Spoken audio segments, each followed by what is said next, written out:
الصلاة خير من النوم.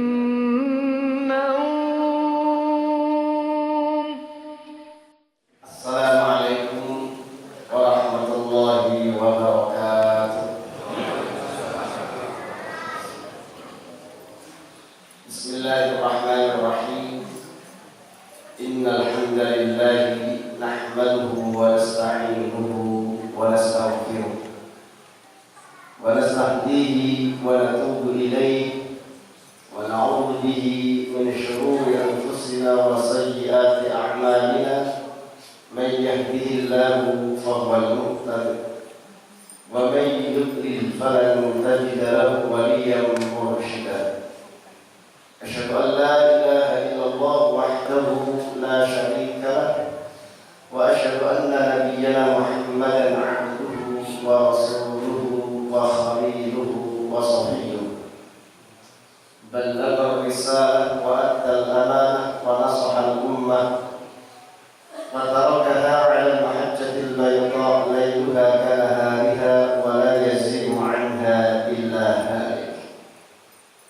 وقد قال عز من قائل في كتابه الكريم وهو أصدق القائلين: أعوذ بالله من الشيطان الرجيم. يا أيها الذين آمنوا كتب عليكم الصيام كما كتب على الذين من قبلكم لعلكم تتقون. اللهم ارحمنا بالقرآن. أيها الصائمون والصائمات، أرشدنا الله وإياكم أجمعين رحمني ورحمكم الله. Disyukur senantiasa kita panjatkan kehadirat Allah Subhanahu wa Ta'ala. Allah Subhanahu wa Ta'ala begitu banyak memberikan nikmat, anugerah dan karunia-Nya kepada kita. Sekalipun kita sangat sedikit rasa syukur kita dan pengabdian kita kepada-Nya. Mudah-mudahan kita semakin hari semakin dicerdaskan, diwasakan oleh Allah, memahami maha kebaikan Allah, maha baiknya Allah kepada kita, sehingga kita bertambah semangat kita untuk bersyukur dan beribadah kepada-Nya. Salawat dan salam mudah-mudahan selalu tercurah kepada Nabi kita Muhammad Rasulullah sallallahu alaihi wasallam. Bapak-bapak dan ibu-ibu jamaah majelis taklim Masjid Al-Fatah yang dirahmati Allah Subhanahu wa Ta'ala.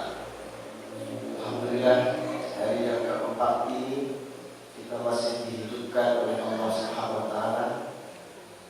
Hidup hati kita, rohani kita, hidup jasmani kita, sehingga terpadunya hidup jasmani dan rohani serta akal kita menjadikan kita semakin hidup iman kita dan keislaman kita. Ini adalah nikmat yang paling agung yang dapat mengantarkan kita mendapatkan kemuliaan, kebahagiaan yang hakiki dari Allah dunia hingga akhirat kelak. Ikhwatal iman rahimani wa rahimakumullah.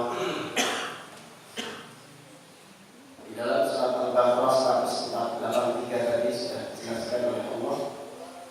Ya ayyuhalladzina amanu, wahai orang-orang beriman, diwajibkan atas kalian berpuasa sebagaimana puasa diwajibkan atas orang-orang sebelum kalian.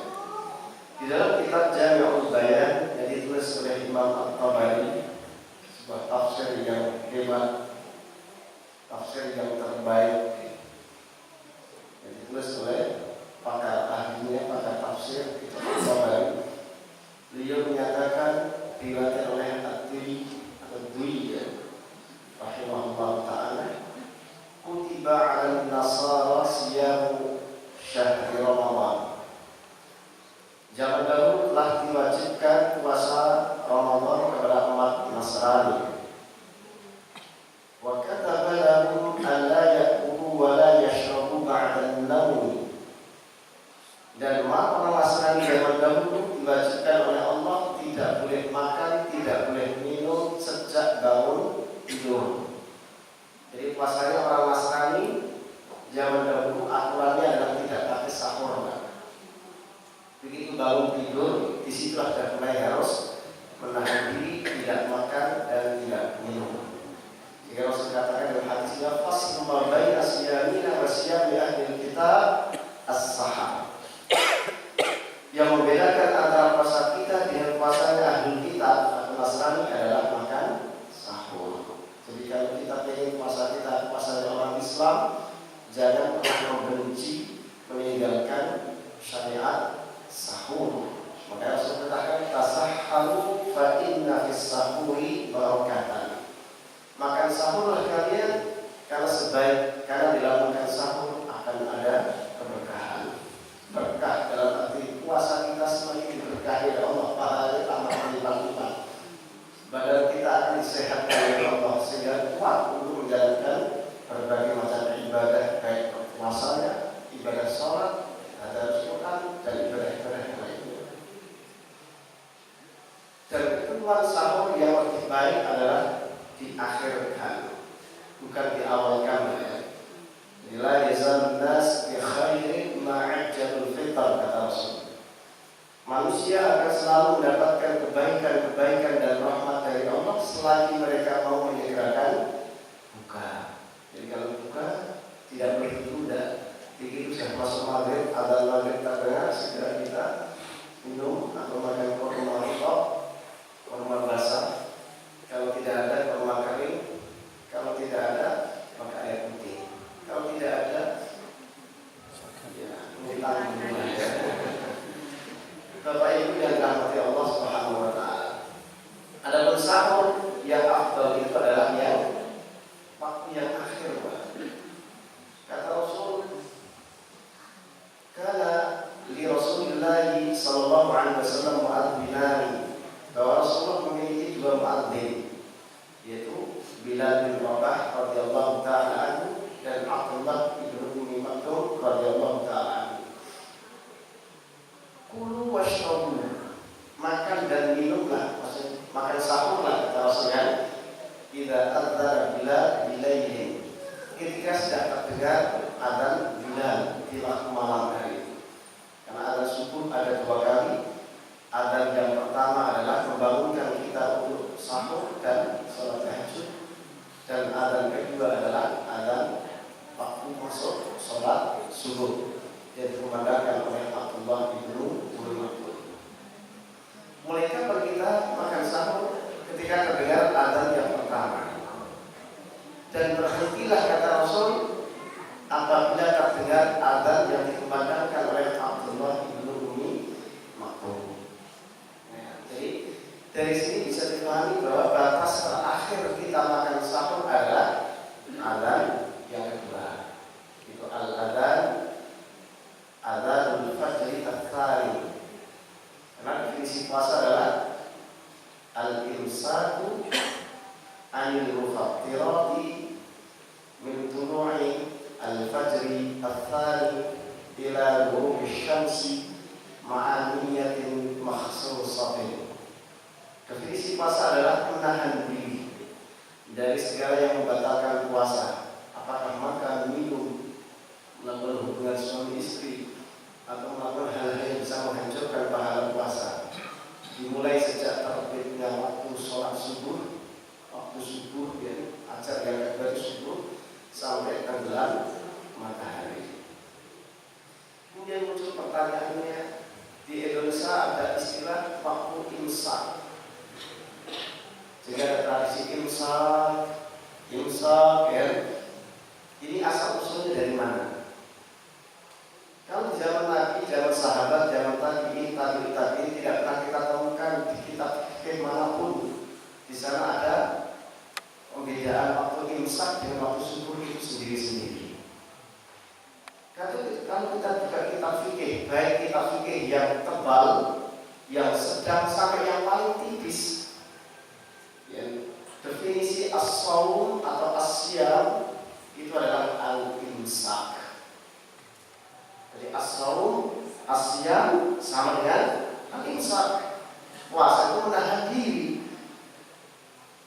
Terus sekarang pertanyaannya, waktu subuh jam 4.30, waktu imsak jam 4.20.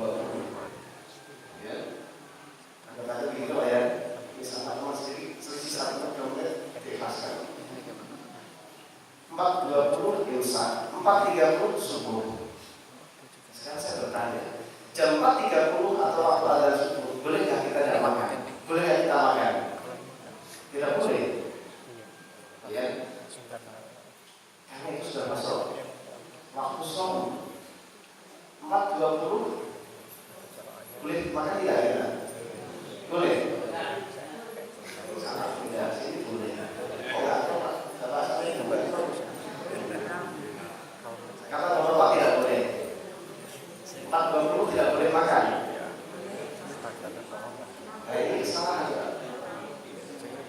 Kalau 4.20 nggak boleh makan, berarti itu namanya waktu imsak. Karena definisi imsak adalah menahan diri, tidak makan, tidak perlu. Kan begitu Pak ya? Yang benar itu Pak ya, imsak itu adalah waktu dimulai kita sejak menahan diri, tidak boleh makan, tidak boleh minum. Kapan itu? Di jam 4.30 itu waktu subuh. Mestinya waktu subuh guys, ini imsak. Itu yang benar Pak. Itu yang benar. Dan itu saya salah kata. Namanya al-akhta' asy-syari'ah, kesalahan yang sudah lumrah. Ya.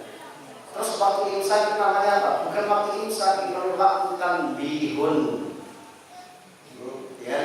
Namanya waktu peringatan. Bukan waktu imsak. Kita mulai tidak boleh makan itu sejak subuh, gitu atau subuh kita tidak boleh makan apapun. Kan sudah kita mulai berpuasa. Waktu imsak itu sebetulnya bukan waktu imsak, tapi waktu tanbihin ya. Waktu peringatan sebentar lagi akan masuk subuh. Itu maksudnya ya. Dan waktu itu masih boleh untuk kita makan. Dan itu justru waktu yang terbaik karena mengakhirkan sahur itu lebih baik. Nah, ya. Kita ingin dijauhkan dari hadis Nabi, mengamalkan hadis Nabi bahwa makan sahur kata Rasulullah berhentilah ketika terdengar adzan yang dikumandangkan oleh Abdullah bin Umi Maktum. Di situ Rasul sendiri memberikan informasi pada kita, penjelasan berhenti makan ketika awalnya makan dan minumlah kalian ketika mendengar seruan adzan yang dikumandangkan oleh Bilal. Adzan yang pertama. Dan berhentilah ketika terdengar adzan yang dikumandangkan oleh Mas Abdullah bin Maktum ya. Pas karena subuh itu. Jadi sudah jelas sebetulnya kan. Jadi kalender-kalender yang ada di negara kita dipisahkan antara imsak dengan subuh, ini kesalahan yang sudah lumrah. Kan di Indonesia itu kalau nggak salah rasanya kurang malam ya. Salah kata ya. Benar orang lumrah ya. Contoh yang lain lah. Waktu syuruk dengan waktu sholat duha. Ini kadang-kadang kita nggak bisa membedakan. Rasul mengatakan man shalla al-ghadata di jama'atin, saat sholat subuh dalam keadaan berjamaah. Thumma qa'ada yadhkurullah ta'ala hatta tatlu'a asy-syamsu. Lalu dia habis sholat subuh berjamaah masjid semacam ini duduk untuk berzikir, mendengarkan kajian, baca Quran atau apapun yang beribadah kepada Allah, zikir sampai tunggu matahari terbit. Setelah meninggi, summa disebutnya summa bukan fa. Kalau fa tertib, kalau summa itu adalah ditarakhir. Artinya ada jarak jeda antara terbitnya matahari dengan waktu kita sholat. Summa sholat rakaatain. Setelah matahari meninggi, dia lanjutkan sholat sunnah 2 rakaat. Karena lahu mithlu ajri hajjatin wa umratin tamat. Baginya ditulis pahala haji dan umrah sempurna. Jadi kalau pengen haji dan umrah tanpa biaya, tanpa harus disuntik meningis, ya, sakit ya, tanpa harus ribet ngurus paspor segala macam,